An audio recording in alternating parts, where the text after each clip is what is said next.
우리 시대 최고의 기독교 복음주의 영성 작가인 필립 얀시라는 분이 계십니다.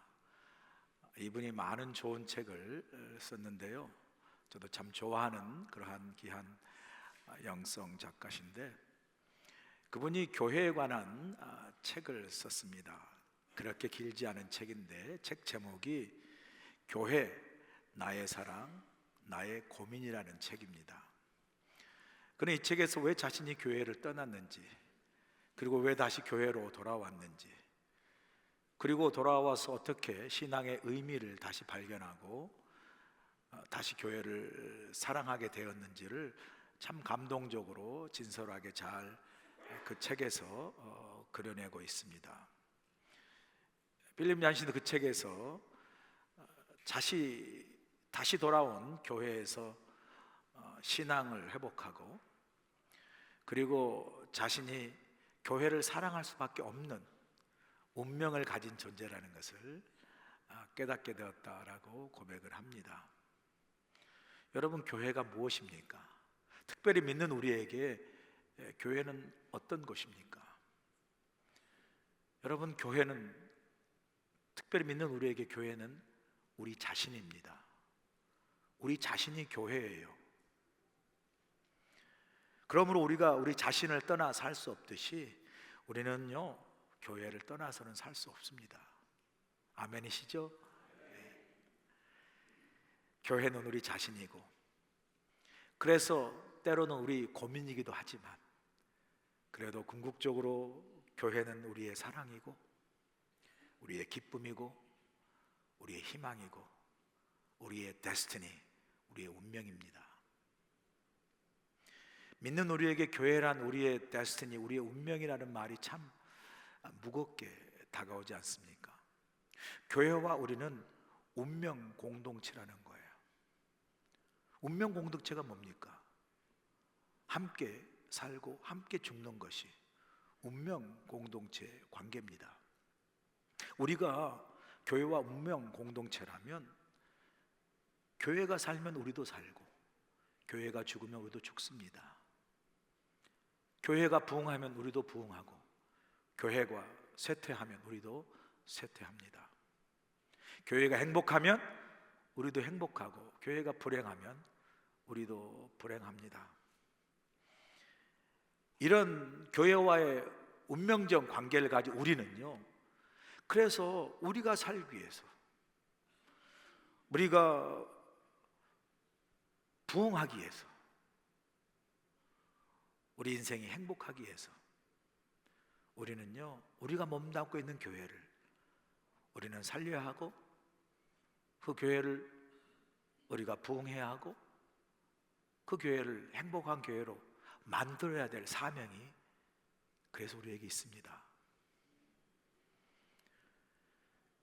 우리가 비전으로 꿈꾸는 교회는 어떤 교회입니까? 늘 우리 주보에 나와 있듯이 우리 교회는 믿는 것이 참 행복한 교회를 꿈꿉니다. 왜 세상에 살면서 힘든 일이 없겠습니까? 그러나 우리가 하나님 앞에 하나님의 백성으로 나와 교회에서 예배하고 믿음 생활할 때, 세상에 주어진 그 일 때문이 아니라 주님 때문에, 하나님 때문에 믿는 것이 참 행복한 교회를 우리는 꿈꿉니다. 아멘. 예수 그리스도 복음이 우리에게 생명이고 우리를 구원하신 십자가의 능력이기 때문에 우리가 꿈꾸는 교회는 복음으로 다시 부흥하는 교회를 우리는 꿈꿉니다. 이런 우리의 꿈과 비전을 담은 믿는 것이 참 행복한 교회, 다시 복음으로 부흥하는 교회를 만들기 위해서 우리가 무엇을 해야 합니까? 오늘 특별히 본문의 말씀 에베소서, 이 에베소서의 말씀은 사도 바울이 쓴 서신입니다. 사도 바울이 많은 다른 서신을 썼지만 특별히 오늘 본문이 있는 이 에베소서 말씀은 사도 바울이 교회를 사랑하는 마음으로, 교회가 무엇인가 라는 교회론을 아주 강조했던 말씀이 바로 오늘 본문의 에베소서의 말씀입니다. 교회를 사랑해서 교회가 무엇인가를 그의 편지를 통해서 교회론을 강조했던 이 사도 바울의 오늘의 본문의 말씀을 통해서 우리가 세워야 할 교회, 우리가 꿈꾸는 믿는 것이 참 행복한 교회, 다시 복음으로 부흥하는 교회를 위해서 우리가 무엇을 해야 하고 우리가 깨달아 알아야 할 교회란 무엇인가를 여러분과 함께 말씀을 통해서 나누려고 합니다. 첫 번째 우리가 깨닫고 알아야 할 교회는 무엇입니까? 교회는 예수 안에서 한 가족이라는 이 교훈이에요. 본문 19절 보실까요? 그러므로 이제부터 너희는 외인도 아니요 나그네도 아니요 오직 성도들과 동일한 시민이요 하나님의 권속이라. 여기서 너희들은 이방인들을 이야기해요. 더 확대하면 우리 모두를 포함한 말입니다. 시민이라는 것은 한 울타리 안에 있는 그러한 그 사람들을 의미하는 거죠. 그리고 권속이라는 말, 잘 쓰지 않는 말이지만 이 권속이라는 말은 한 가족, 한 식구를 말합니다. 그래서 오늘 본문의 사도 바울은 교회를 이방인과 유대인이 한 가족을 이루는 것이 교회다라고 설명을 하고 있어요. 예수 안에서 이방인들은 외국인도 아니고 나그네도 아니고 예수 안에서 이방인들이 유대인들과 함께 하나님의 한 가족이 되는 것, 이것이 바로 교회다라고 선포하고 있어요.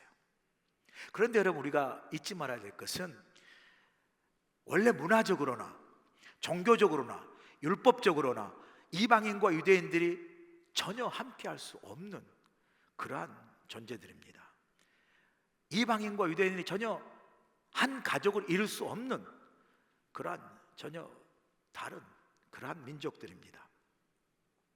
그런데 이렇게 전혀 서로 다른 사람들, 다른 민족들이 하나가 되는 것, 이것이 바로 교회다 말씀합니다. 여러분, 살아보니까요, 말이 쉽지 둘이 하나가 되는 게 쉽지 않습니다. 쉽지 않아요.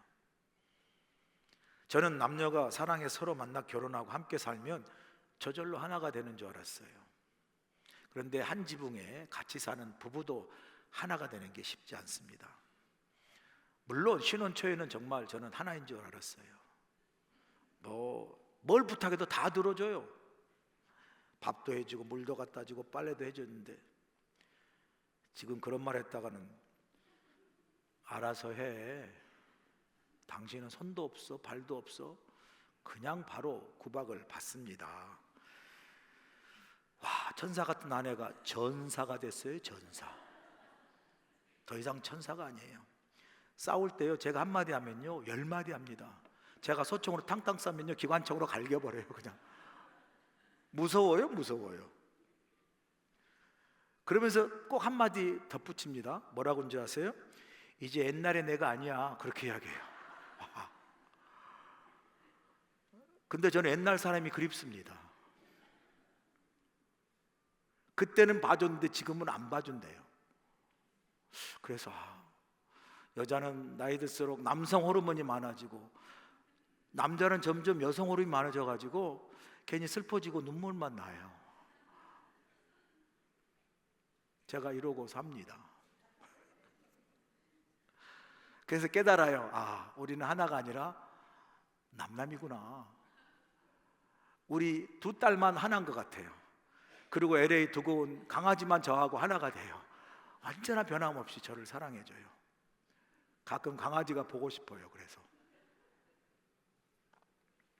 진짜 세상을 살면서 서로 다른 사람들이 하나가 되는 게 정말 힘들어요. 여러분, 정말로 지금 한참 싸우고 있는 이스라엘과 팔레스타인이 정말 하나가 될 수 있을까요? 멀리 갈 것도 없이 우리 한국 남과 북으로 갈려 있는데 정말 우리의 소원은 통일인데 정말 통일이 가능할까요? 내일 모레면 대통령 선거하는데 가끔 보면요, 여야 서로 비방하는데요, 대통령 선거 끝나고도 하나가 될 수 있을까 생각해 보면요, 안 될 것 같아. 정말로요. 이렇게 전혀 다른 그러한 사람들, 전혀 다른 그룹들이 정말 하나가 될 수 있을까? 저는 하나가 되는 소망이 없어 보여요. 그렇게 큰 기대가 되지 않아요. 워낙 너무 달라서 서로 막 싸우기 때문에. 그런데 오늘 본문에서 보니까 사도 바울은 아니, 소망이 있다라고 말해요. 소망이 있다. 그리고 그 소망을 어디? 교회를 통해서 볼 수 있다고 말합니다. 전혀 서로 다른 둘이 하나가 될 수 희망을 어디에서? 지금 사도 바울이 본문에서 그토록 강조하고 있는 교회에서 우리는 그 소망을 볼 수 있다, 그렇게 이야기합니다. 어떻게 교회에서 그런 소망을 볼 수 있을까요? 사도 바울이 이렇게 설명하고 있어요. 에베소 2장 12절 13절 보실까요? 그때 너희는 그리스도 밖에 있었고 이스라엘 나라 밖의 사람이라. 약속의 언약들에 대해서는 외인이요 세상에서는 소망이 없고 하나님도 없는 자이더니 이제는 전에 멀리 있던 너희가 그리스도 예수 안에서 그리스도의 피로 가까워졌느라 그랬어요. 이방인과 우리가 전에는 어떻다고 이야기합니까? 본래 그리스도 밖에 있었고 이스라엘 나라 밖의 사람이고 세상에 소망이 없고 하나님도 모르고 없는 자이어서 하나님으로부터 구원으로부터 멀리 떨어져 있었던데, 그런 우리를 그리스도 예수 안에서 어떻게 해요? 그리스도의 피로 가까워졌다. 그리스도 피로 가까워졌단 말은 그리스도의 피로 하나가 되었다라는 말이죠. 그리고 이 사실에 대해서 이어지는 14절에서 더 확실하게 선포하고 있지 않습니까? 14절 보세요. 그는 우리의 화평이신지라 둘로 하나를 만드사 원수된 것 곧 중간에 막힌 담을 자기 육체로 허시고 그래요. 하나님과 우리 사이가 죄로 말미암아 원수가 되었는데 자신이 친히 인간의 몸을 입고 오신 주님이, 육체의 몸을 입고 오신 주님이 친히 십자가에 달려 죽으심으로 그 흘리신 피로 말미암아 하나님과 우리 원수된 우리 사이에 중간에 있는 담을 허시고 원수된 우리를 둘이 하나로, 둘이 한 몸이 되도록, 하나가 되도록 하셨다 이야기합니다. 그리고 그 원수된 관계를 하나로 화평으로 묶어서 이 땅에 세운 교회가 바로, 세운 공동체가 바로 교회다. 교회는 하나님과 우리가 원수된 우리가 십자가의 그 예수 그리스도의 죽으심으로 말미암아 하나님과 우리 사이가 화목해 되시고 이제는 이 성전 안에서, 교회 안에서 하나님을 우리가 아버지라 부르고 우리 하나님의 자녀가 되는 놀라운 그 은혜 속에 하나됨을 이루는 그 하나됨을 이 땅에서 세워 우리에게 주신 공동체가 바로 교회다 라고 말씀해요. 그러면서 이어서 16절에 또 말씀합니다. 또 십자가로 이 둘을 한 몸으로 하나님과 화목하게 하려 하심이라. 원수된 것을 십자가로 소멸하시고, 하나님과 우리의 죄로 말미암아 원수된 것을 십자가로 소멸시키고 그 원수된 관계를 우리 어떻게 그 십자가의 능력, 복음 안에서 하나 되게 하시는 능력을 교회를 통해서 우리 가운데 이루시고 우리 가운데 선포하신다. 할렐루야. 그렇게 말씀하세요. 이 사도 바울의 담대한 선포를 통해서 우리가 교회가 무엇인가를 깨닫지 않습니까? 교회가 무엇입니까? 교회는 이처럼 예수의 피로 원수된 우리가 바로 하나됨을 이룬 곳, 그게 하나님과 우리 사이의 원수뿐만 아니라 우리가 서로 전혀 모르는 우리가 이 예수 안에서, 교회 안에서 하나됨을 이루는 것, 이것이 바로 우리에게 주신 교회다 라고 말씀하는 거예요. 그래서 여러분, 교회의 본질의 가장 중요한 것은 예수 안에서 하나를 이루는 것이에요. 아멘이시죠? 그래서요, 교회 본질은 언제나 예수님 안에서 하나를 이루기 때문에 우리 각자가 교회 공동체로 서로 지체되어 모여 있을 때 우리가 제일로 힘써야 될 것은 바로 예수 안에서 우리가 하나됨을 이루는 것은 교회의 본질이고 우리 가장 지켜야 할 교회의 본질의 모습이에요. 비록 우리가 이 땅에서 교회가 서로 분열되고 갈라지고 다투고 싸우는 것을 보는 현실 속에 살지만, 그럼에도 불구하고 우리가 절대 잊지 말아야 될 것, 교회의 본질은 예수 안에서 하나됨을 이루는 것이고, 그래서 교회된 우리는 하든지 교회 안에서 서로 하나됨을 힘써 지키는 것, 이것이 우리가 세워야 할 교회의 모습인 줄로 믿습니다. 그러므로 사도 바울은 이야기합니다. 교회는 예수 안에서 하나됨을 이루어야 할 것이 본질이기에 교회의 머리 대신 그 예수님 안에서 우리는 누구와도 하나가 되어야 한다라고 말합니다. 심지어 하나님과 원수된 우리가 예수의 십자가로 말미암아 하나 되어 이 땅에 교회를 세운 것처럼 우리도 서로 전혀 다른, 아니 심지어 우리가 서로 원수의 관계를 할지라도 우리는 여전히 교회 안에서 하나됨을 이루어야 한다라고 그렇게 우리에게 선포하고 있어요. 그래서 제가 설교를 하면서 교회는 예수 안에서 어떤 어느 누구와도 심지어 원수까지 와도 함께 하나를 이루어야 된다라고 설교를 제가 하고 있습니다. 그러면서도 저도 그렇고 여러분도 이 말씀을 들으면서 순간 우리가 반문하게 되지 않습니까? 머리로는 알겠는데 가슴으로 정말 내가 너무 힘든 사람, 내가 정말 함께 할 수 없는 사람, 원수 같은 사람과도 교회 안에서 예수 안에서 하나가 될 수 있을까? 이런 회의적 반문이 저도 솔직히 들고요, 여러분도 아마 충분히 들 거라 생각을 합니다. 실제적으로 제가 목회를 하면서 성도들이 이런 말씀한 거 많이 들었거든요. 목사님, 난 저 사람과 절대 함께 못해요. 나 저 사람하고 절대 같이 일 못해요. 나 저 사람에서 차라리 난 나갈래요. 이런 거 많이 들었거든요. 그러면 제가 아니 교회 다니면서 집사님, 권사님, 장로님 어떻게 그런 말 할 수 있습니까? 라고 제가 사정없이 말하고 싶었지만 어떻게 그럴 수 있습니까? 가끔은 그렇게 말할 수밖에 없는 이유가 있을 거 아니겠어요? 괜히 그런 말을 하셨을까 하는 생각을 더듬어 보면 우리가 모르는 그분과 다툴 수도 있고 상처받을 수도 있고 그 상처 때문에 심히 아픈 경험을 가질 수도 있지 않겠습니까? 그래서 그 사람이 싫어지는 걸 넘어서 원수처럼 된 관계가 될 수도 있죠. 그런 상황에서 지금 제가 교회는 예수 안에서 그 어느 누구와도 심지어 원수라도 하나됨을 이루어야 합니다라고 말하면 마음에 아멘 나기보다 어쩌면 불편하고 거부감을 느낄 수가 있습니다. 여러분, 원수와 같은 힘든 사람과 교회 안에서 함께 하나됨을 이루기가 쉽습니까? 어려워요. 우선 내가 싫은 사람, 원수 같은 사람은요, 보기도 싫고 상대하기도 싫거든요. 그런 힘들고 내가 정말 싫고 원수 같은 사람은 뭐가 상책이에요? 안 보는 게 상책이에요. 서로 안 보는 게 상책이에요. 안 보는 게 마음이 편하잖아요.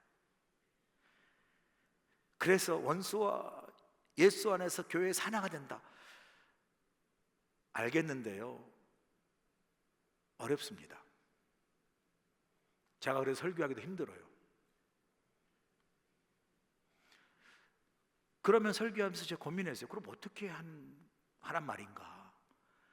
설교를 하면서도 저는 하나 돼야 합니다라고 끝나고 예배 끝나면 되지만 듣는 여러분, 정말 교회 안에서 힘들고 상처받고 원수 같은 사람과 어떻게 하나됨을 이룰 수 있겠습니까? 그런 교회 안 나가는 게 가장 편하겠죠. 가장 쉬운 방법 중에 하나입니다.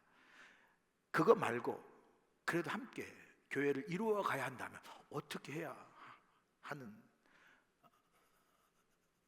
어떻게 하는 것이 그런 함께함을 이룰 수 있고 하나됨을 이룰 수 있는 방법일까? 우리가 생각하게 되죠. 그렇게 묻는다면 제가 답을 드릴 수가 없어요. 이렇게 하십시오라고 나도 클리어하게 드리고 싶지만 그런 일 때문에 버대끼고 힘들고 어려운 여러분의 마음을 어떻게 한 가지 답으로 말끔하게 제가 정리해 줄 수 있겠습니까? 저도 쉽게 답을 드릴 수가 없어요. 그런데요, 고민한 가운데 제가 요즘 생텍쥐페리, 그 어린 왕자부터 시작해서 생텍쥐페리에 대해서 지금 꽂혀가지고 많이 읽고 있는데, 그 생텍쥐페리가 쓴 인간의 대지라는 책에서 제가 이 글을 읽고 그렇구나, 큰 오늘 이 고민하는 문제에 대해서 깨달음과 위안을 받았거든요. 그 인간의 대지에서 생텍쥐페리가 사랑을 이렇게 정의한 것을 읽고 제가 큰 깨달음을 얻었어요. 그가 그 책에서 사랑을 어떻게 정의하냐면요, 한번 들어보세요. 이렇게 정의하고 있어요. 경험은 우리에게 알려준다. 사랑은 서로 마주보는 것이 아니라 둘이 함께 같은 방향을 바라보는 것이라고. 다시 한번 말씀드릴게요. 경험은 우리에게 알려준다. 사랑은 서로 마주보는 것이 아니라 둘이 함께 같은 방향을 바라보는 것이라고.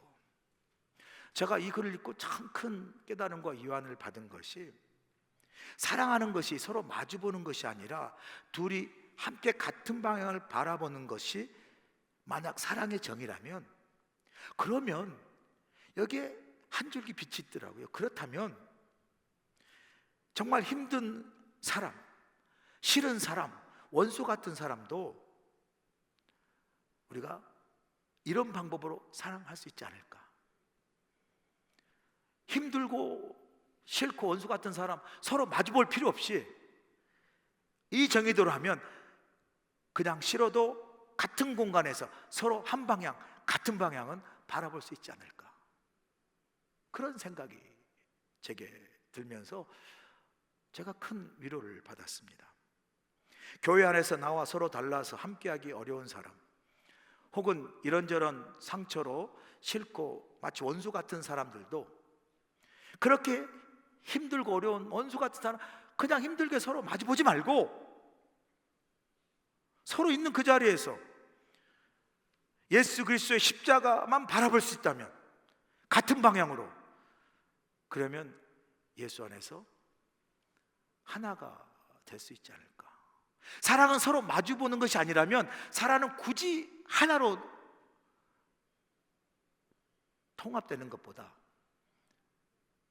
굳이 나는 나로 존재해도 서로 같은 방향으로 바라본다면 충분히 함께 할 수 있고 사랑할 수 있는 여백과 틈이 우리에게 허락되지 않을까?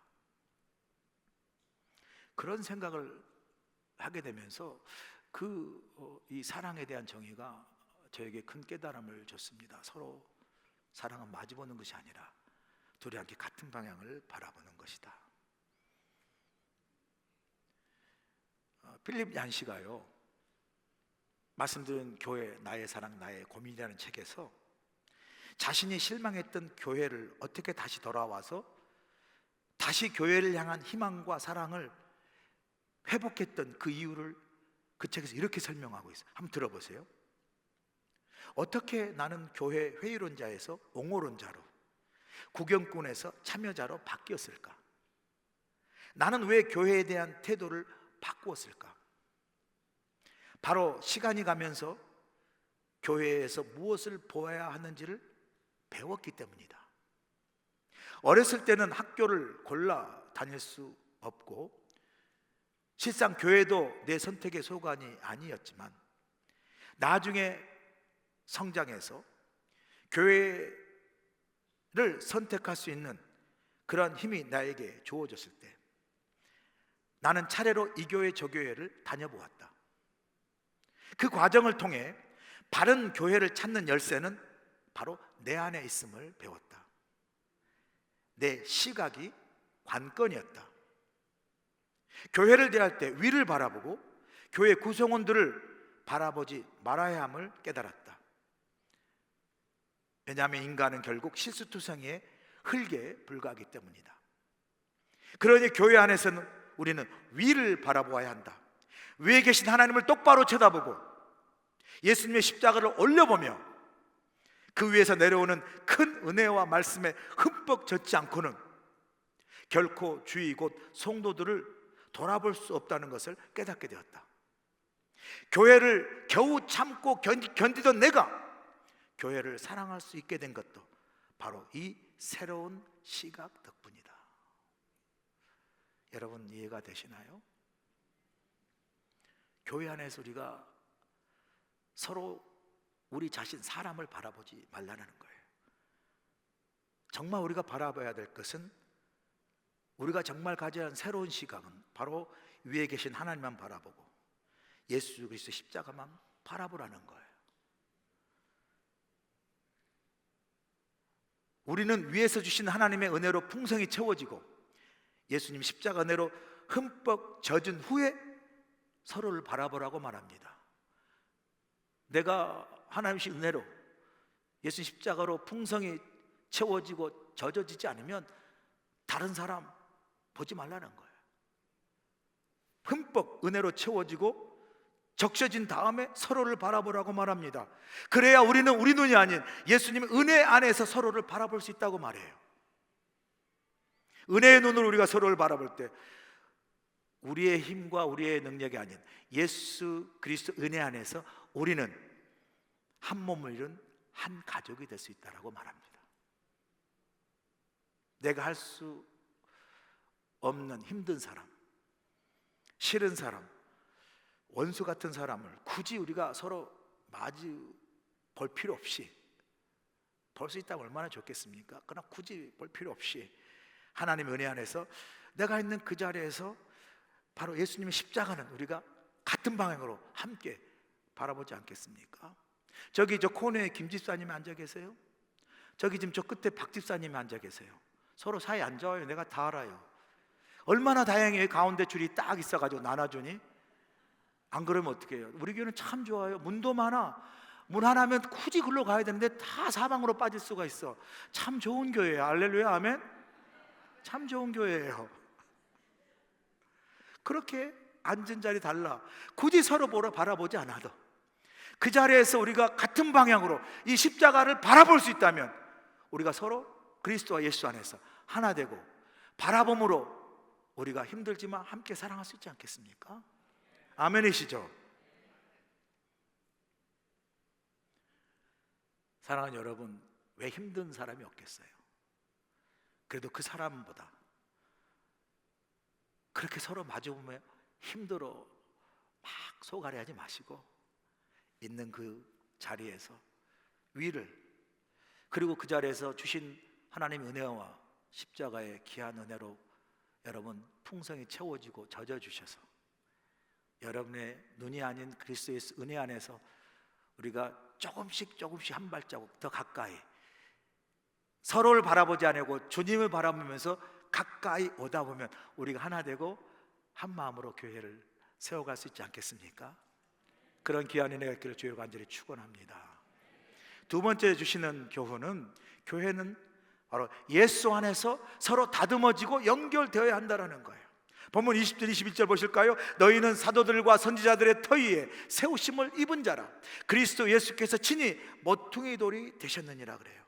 그리고 그의 안에서 건물마다 서로 연결하여 주 안에서 성전이 되어가고 그래요. 사도 바울은 예수 안에서 성전인 교회가 어떻게 세워지는가를 지금 설명해 주고 있어요. 여러분 한번 상상해 보세요. 하나님의 성전인 교회가 어떻게 세워지고 어떻게 건축되어지는가를 머릿속에 한번 상상해 보세요. 사도 바울의 말씀처럼 제일 먼저 주춧돌을 놓습니다. 주춧돌이 뭡니까? 모든 건물을 짓을 때 제일 처음 놓는 돌, 이게 주춧돌이에요. 그래서 제일 처음 놓는 돌이라여 초석이라고 이야기합니다. 이 주춧돌은 뭐 하는 역할을 합니까? 건물 전체를 지탱해 주는 돌이에요. 가장 하중이 많은 곳에 주춧돌을 두고 그 교회 건축물 전체를 기둥처럼 받들어서 건물을 세우는 역할을 하는 게 주춧돌입니다. 본문에서는 그 주춧돌을 모퉁이돌, 영어로 코너스톤이라고 말하고 있어요. 그러면 사도 바울 오늘 본문에서 하나님의 성전인 교회의 주춧돌, 제일 처음 놓는 돌, 모퉁이돌, 모든 교회를 지탱하는 그 돌은 바로 예수 그리스도시다 말씀하는 거예요. 여러분, 우리 교회를 지탱하고 세우는 분은 바로 우리 예수 그리스도 우리 주님이신 줄로 믿습니다. 사람 아니에요. 목사도 아니고요, 장로 직분자도 아니에요. 주님이 우리 교회를 붙들고 세워가시는 분이라고 주춧돌 코너스이라고 말합니다. 이렇게 주춧돌이 예수님이시고, 그리고 그 위에 하나씩 이제 벽돌을 쌓아가야 될 거 아닙니까? 그래가 교회가 되는 거죠. 건물이 되는 거니까. 그 주춧돌은 예수님이시고, 그 위에 하나씩 쌓아서 교회를 만들고 교회를 건축하는 그 벽돌이 누구예요? 성도인 저와 여러분, 우리들이라는 거예요. 우리들이 벽돌이라는 거죠. 자, 이 벽돌을 가지고 주춧돌이 하나씩 교회를 세워가야 될 텐데, 제가 건축가라면 저는 반듯한 벽돌만 모아가지고 교회를 딱 지을 것 같아요. 모난 벽돌, 상처난 벽돌, 흠 있는 벽돌은 애시당초 그냥 버릴 것 같아요. 그거 쓰려면 오히려 건축물만 망가지고 시간도 많이 걸리고 힘들어요. 그냥 버리는 게 좋아요. 그런데 사도 바울은 오늘 본문에 보면 하나님의 집을 건축하기 위해서 좋은 벽돌만 쓰는 것이 아니라 모난 벽돌도 버리지 않으신다고, 다 사용하신다고 말해요. 자, 그럼 우리의 질문은, 주춧돌은 우리 주님이시고 그 주춧돌 우리 주님 위에 벽돌은 우리가 하나씩 하나씩 쌓여야 교회가 세워지고 교회가 건축되어질 텐데, 자, 질문은 그럼 우리는 어떤 벽돌인가? 나는 어떤 벽돌인가? 이게 우리의 문제죠. 우리의 질문입니다. 그러면 우리 자신을 정직히 한번 들여다볼 필요가 있지 않겠습니까? 여러분 어떤 벽돌이세요? 다들 물어보니까 다 좋은 벽돌이라고요. 여러분 좋은 벽돌이세요? 그럼 아멘 그러는데 1, 2부도, 여러분은 모난 벽돌입니까? 그러니까 아무도 노멘 그러는 거예요. 자, 이 3부도 좀 물어봐야 되겠어요. 여러분은 좋은 벽돌입니까? 다시, 여러분은 모난 벽돌입니까? 이거 봐, 대답을 못해.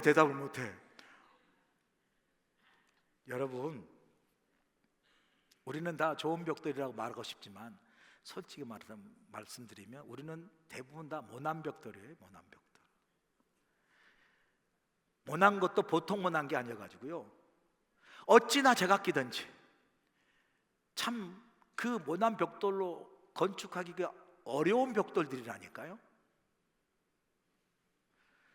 여러분, 그렇게 모난 우리 같은 벽돌을, 그것도 참 제각기 독특한 그런 모난 벽돌로 모인 여러분들을 데리고 이 교회를 만약에 세워 나간다 그러면, 이렇게 모나고 제각기 각각이 튀어나온 이 벽돌을 어떻게 해요?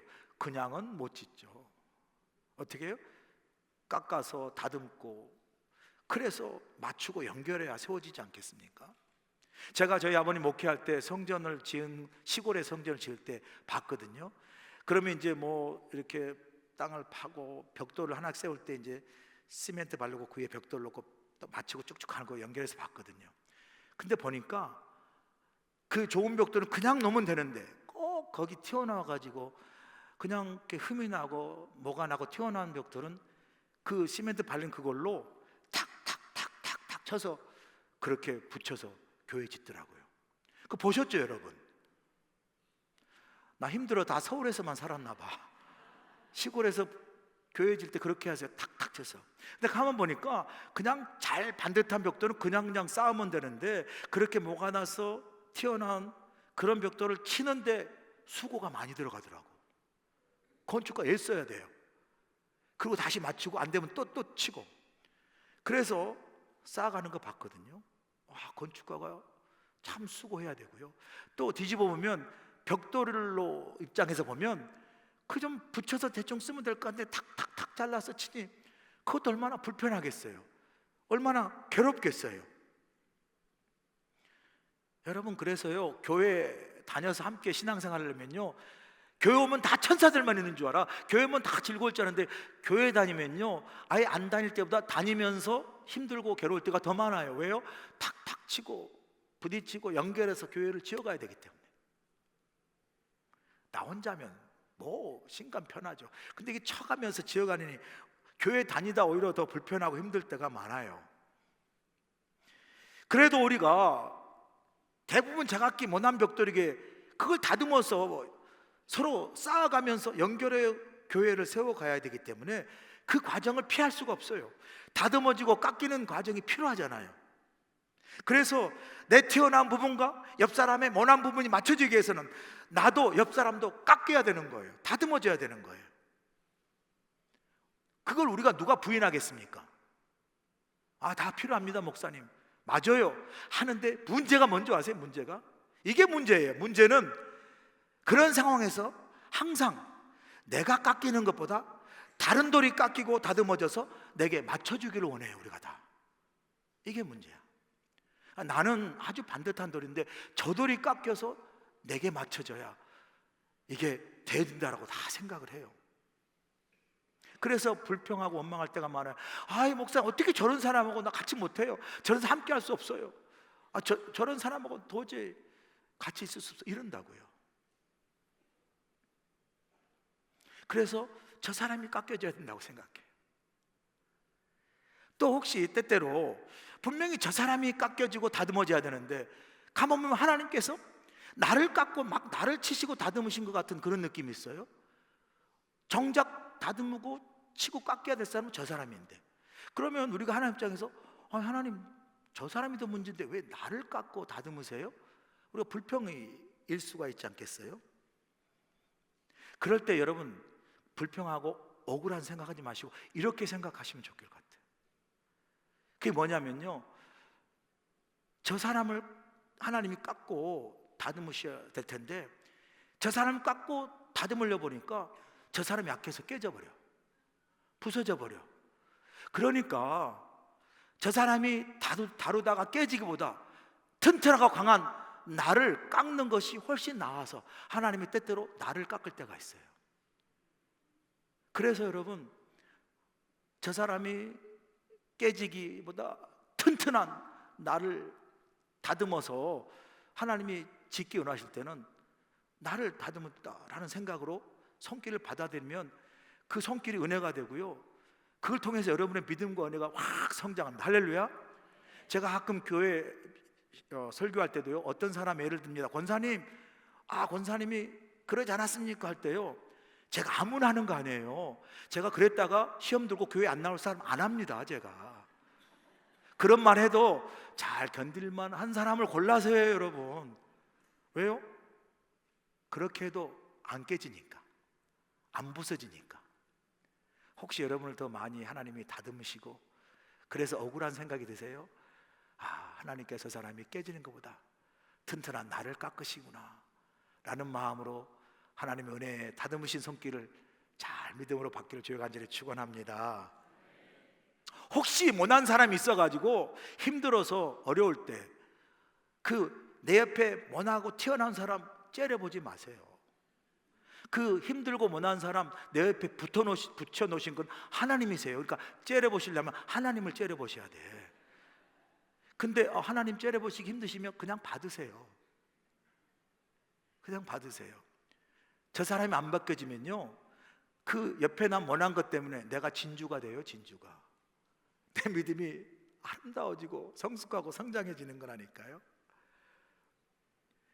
여러분, 그래서 헨리 나우는 이렇게 말합니다. 공동체는 함께하기 싫은 사람이 반드시 함께 있어야 하는 곳이다. 그런데 그것이 바로 교회다. 어떤 사람은 교회에 오면 천사들만 있는 줄 알아. 교회에 오면 다 막 행복할 줄 알았는데요, 헨리 나운의 말에 하면 교회는요, 함께하기 싫은 사람을 함께 있도록 해서 나도 빚으시고 저 사람도 빚어서 하나님의 교회를 세워나가는 것이 교회인 줄로 믿습니다. 그런 하나님의 다듬으신 손길을 은혜로 받고 함께 연합하여 서로 다르지만 교회를 세워갈 수 있게 주여 간절히 축원합니다. 마지막, 교회는 예수 안에서 함께 지어져 가는 교회라고 이야기합니다. 본문 22절 보세요. 너희도 성령 안에서 하나님의 거하실 처소가 되게 하여 그리스도 예수 안에서 함께 지어져 가느니라 그래요. 성령 안에서 하나님이 거하시는 처소는 바로 교회지 않습니까? 그런데 여기서 우리가 주목해야 할 구절이 뭐죠? 그리스도 예수 안에서 함께 지어져 간다는. 교회는 그래서 여러분 혼자 만드는 게 아니에요. 함께 만드는 겁니다. 물론 교회는 사람이 만든 것이 아니라 성령 하나님이 함께 우리를 사용해서 만드시는데, 여러분 혼자, 나 혼자 그렇게 따로따로 사용하지 않으세요. 하나님은 다 함께 더불어 우리를 다 사용하세요. 그래서 하나님 보시기에 좋은 교회를 만드시는 거예요. 여러분, 우리말에 좋다라는 말이 어디서 나온지 아세요? 우리말에 좋다라는 말은 조화롭다라는 말이에요. 그러니까 좋다라는 말은 함께 조화스럽게 더불어 있는 게 좋다라는 말이고요. 우리말에 나쁘다라는 말은 어디서 온 줄 아세요? 나뿐이다라는 말에서 온 거예요. 그러니까 나만 생각한 게 나쁘다는 거예요. 이게 실제적인 우리말의 어원입니다. 교회는 어떤 곳이라고요? 나뿐이다, 나쁜 교회예요. 좋은 교회는 어때요? 함께 조화롭게 더불어 투게더 함께 세우는 교회가 좋은 교회인 줄로 믿습니다. 근데 이 함께 투게더가 쉽지가 않아요. 교회 보니까 사람들이 혈액형도 달라, 기질도 달라, 배운 것도 달라, 다 달라가지고 제가 힘든 게 뭔지 아세요? 에어컨을 틀면 어떤 사람은 춥다 그래, 어떤 사람은 덥다 그래, 더 세게 틀어달라고 그래. 히터 틀잖아요. 어떤 사람은 덥다 그러고 어떤 사람은 더 세게 틀어달라고 그러고. 그래서 어디에 장단을 맞춰야 될지 모를 때가 많아요. 그럼에도 불구하고 여러분, 우리는 항상 잊지 마라. 투게더 함께하는 이 스피릿이 교회의 본질인 것을 잊지 말아야 돼요. 제가 한국에 있을 때 많이 봤던 게 레미콘 있죠. 레미콘 큰 트럭에 이 건축을 하는 장소로 가기 전까지 레미콘이 지나갈 때 보면 이 큰 통이 막 돌아가면서 가요. 돌아가면서. 그 레미콘의 큰 통이 돌아가는 이유가 뭐예요? 그 안에 물도 있고 시멘트도 있고 모래도 있고 자갈도 있는데 그걸 막 가면서 계속 섞잖아요. 그리고 마침내 건축하는 그 장소에 있을 때 그 섞여진 그 시멘트를 확 부으면 나중에 그 부어진 시멘트, 섞여진 모래, 자갈, 물들이 단단히 굳어서 큰 건물을 튼튼하게 짓지 않습니까? 교회도 저는 레미콘과 같다. 레미콘. 우리 안에서 하나님께서 성령으로 우리를 막 돌리세요. 모래 같은 사람도 있고 물 같은 사람도 있고 자갈 같은 사람도 있고 싫은 사람도 있고 진상 같은 사람 다 있지만은 그걸 막 돌리는 거예요. 하나님 돌리셔가지고 어떻게 섞어요. 그래서 각자 필요한 것을 하나님께서 시멘트처럼 부어서 교회를 세워나갈 때 그런 교회가 뭐예요? 튼튼한 교회가 되네요. 튼튼한 교회. 아멘이시죠? 우리가 다 다르지만 예수 안에서 서로 다듬어지고 연결되고 하나 되어서 함께 섞어져서 우리가 지어갈 때 믿는 것이 참 행복한 교회, 그 어느 누가 와도 흔들 수 없는 다시 복음으로 부흥하는 우리 교회가 될 줄로 믿습니다. 이제는 우리 주 예수 그리스도의 크신 은혜와 우리 하나님 아버지의 무한하신 사랑하심과 성령님의 감화 감동 역사하심이 예수의 십자가의 피로 이 땅에 교회를 세우시고 하와이 땅에 우리 하와이 그리스도 교회를 세우셔서 우리가 그리스도 안에서 하나 되게 하시고 부족하지만 주께서 다듬으시고 연결하셔서 주 안에서 교회로 성전으로 함께 지어져 가게 하셔서 이 땅에 하나님의 나라와 열방의 복음을 전하는 하나님의 귀한 교회의 사명 우리에게 주셨사오니 하나님 우리가 함께 일어나 교회를 아름답게 세워가고 다시 복음으로 부흥하는 교회를 함께 이루어 하나님 나라 이 땅에 선포하고 주님 오시는 그날까지 열방의 복음을 전하는 귀한 사명을 잘 감당하는 우리 교회를 모두가 될 수 있도록 함께하여 주시옵기를 예수님의 귀하시는 받들어 간절히 축원하옵나이다. 아멘. 해외 최초의 한인 교회로 하나님의 사명을 감당하고 있는 우리 교회는 120여 년이 지난 오늘까지 굳건하게 이곳에서 자리를 지키고 있습니다. 우리 교회는 하나님의 크신 은혜와 인도하심 가운데 성도들의 끊임없는 기도와 헌신으로 우리에게 맡겨진 사명들을 충성스럽게 감당하고 있으며 모든 감사와 찬양을 올려드리고 있습니다. 성도들의 영적 성장과 양육을 위해 말씀으로 나아가며 청년이든 자녀든 젊은 노인이든 하나님의 꿈을 손에 쥐들고 함께 그 꿈을 이루어나가는 우리 교회 우리 모두가 될 주님을 간절히 축원합니다. 속회 모임, 새가족 클래스, 성경 맥잡기, 커피 브레이크, 러브 인카운터, 1대1 제자 양육, 성경통신 그리고 제자 훈련 등 다양한 프로그램들을 통해 하나님의 말씀을 더욱 깊이 묵상하고 하나님께 더욱 가까이 나아가도록 열심을 다하고 있습니다. 특별히 120주년을 맞은 지난해에는 기념원회 및 바자회, 한미연합성회, 독립운동 사적지 현판 제막식 그리고 교회 다큐멘터리 제작 등 다양한 사역을 통해 하나님의 크신 은혜와 인도하심에 감사하며 모든 영광을 하나님께 올려드리는 복된 한 해였습니다. 경제는 어렵고 힘들지만 온 땅에 복음을 전하기 위한 해외 선교의 열정은 세계 선교대회 이후 더욱 활성화되어서 브라질과 베트남, 필리핀으로 단기 선교를 다녀왔습니다. 단기 선교를 통해 복음을 전하고 하나님의 사랑을 나누는 복된 시간이 되었습니다. 지역을 사랑하며 영혼을 사랑하는 마음으로 매일같이 피켓 전도로 복음을 전하고 있으며 지역을 청소하고 무숙자들에게 음식을 나누면서 이웃 사랑을 몸으로 실천하고 있습니다. 믿지 않는 어린아이와 부모들을 위한 페페아이나와 어하나 그리고 주일학교와 중고등부 한어대학 청년부가 함께 예배하는 차세대 프로그램이 활발하게 운영되고 있으며 대학생 신입생과 재학생들을 위해 풍성한 장학금이 많은 학생들에게 전달됨으로써 지역사회의 나눔의 삶을 계속해서 실천하고 있습니다. 은혜로운 예배를 위해 온 성도들이 한마음 한뜻으로 예배를 드리고 있으며 특별히 1부, 2부, 3부 찬양대와 3부 열린 예배를 위해 찬양팀이 온 마음과 정성을 다해 하나님을 찬양하고 있습니다.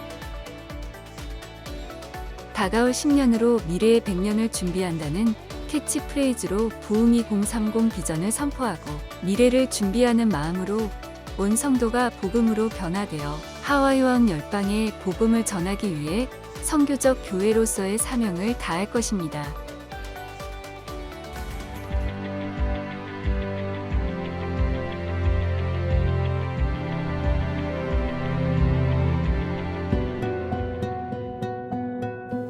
Aloha! This is Inju Huang serving both the preschool and kinder children who God has given to us.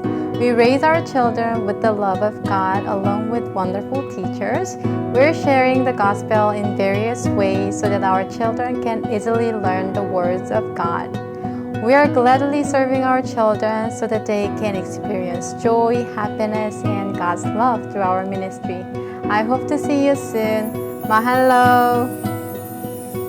Aloha and welcome. I am Director Ellen No for Awana and Elementary Ministry. Together, teachers and I work together to strengthen our children's faith walks through the words of God, praise, and fellowship. Awana is a global program designed for the discipleship of over 4 million children. We invite you to join us in Awana and Sunday worship, and we look forward to seeing you soon. God bless you all. Aloha! Hello, my name is Nathan Lee and I am the youth pastor for our beloved 6th to 12th graders. Our youth ministry is a safe and encouraging community for students to build a firm foundation in their faith, identity, and future. During these years, students are trying to figure out who they are while learning how to successfully navigate and lead their lives. We hope to come alongside our youth during these formative years to support, encourage, and guide them with the Word of God and His love.